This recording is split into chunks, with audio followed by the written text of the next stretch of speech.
WonderScope subscribers. What if this video could save you $100,000 over your lifetime? Would you skip it? This is not just a casual economic discussion. It's about changing your everyday choices, saving your time and money, and using nudge to your advantage.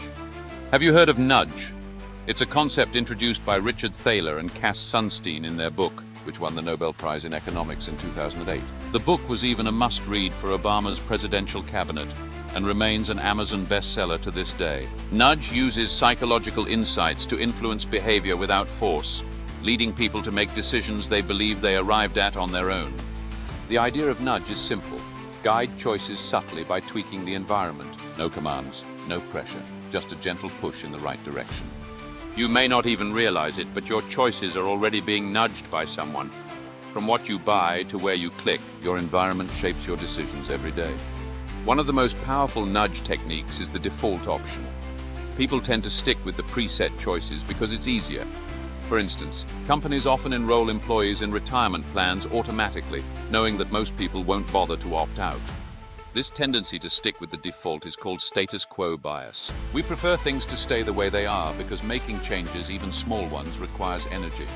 Let's take another example. Think about the last time you set up a new TV or smartphone. You've probably seen a message saying, "Would you like to apply the recommended settings?" What did you do?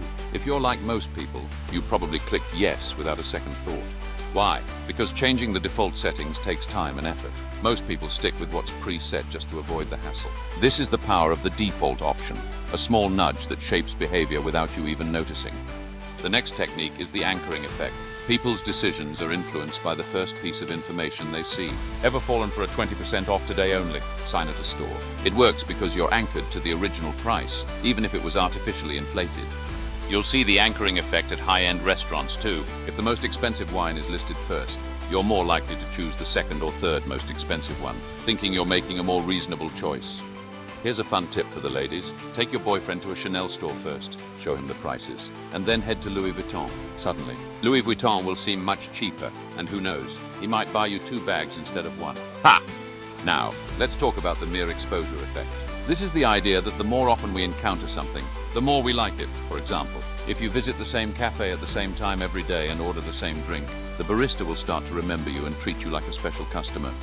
The magic of mere exposure lies in repetition. Familiarity builds trust, and trust builds relationships. Small actions repeated consistently can leave a lasting impression. Another nudge technique is choice framing. If you're asking someone on a date, don't just ask, "Do you want to see a movie?" Instead ask, "Would you rather see movie A or movie B?" Giving options makes it harder to say no. This strategy works well with simple choices too. If you provide a default option, like suggesting a movie plan with an easy way out, it reduces the chance of rejection. The last nudge technique is loss aversion. People feel the pain of losing something more strongly than the joy of gaining it. That's why the fear of missing out on a $100,000 opportunity feels more urgent than hearing about a chance to earn the same amount. Yes, exactly. Haha, I've nudged the video title as an example. Just a subtle nudge in action, right? Did you catch that? Be careful, though. Some companies misuse nudges to trick you. Have you ever booked a flight only to find that the most expensive seat and travel insurance were already selected by default? That's a prime example of a bad nudge. Subscription services do this too. They lure you in with a free trial. But canceling requires multiple steps, and by the time you figure it out, you're already paying for a service you forgot about. When used ethically, nudges can improve decision-making and enhance trust.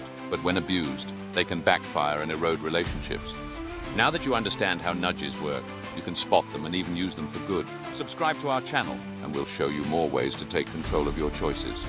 Remember, small choices can create big changes. Start nudging your life in the right direction today.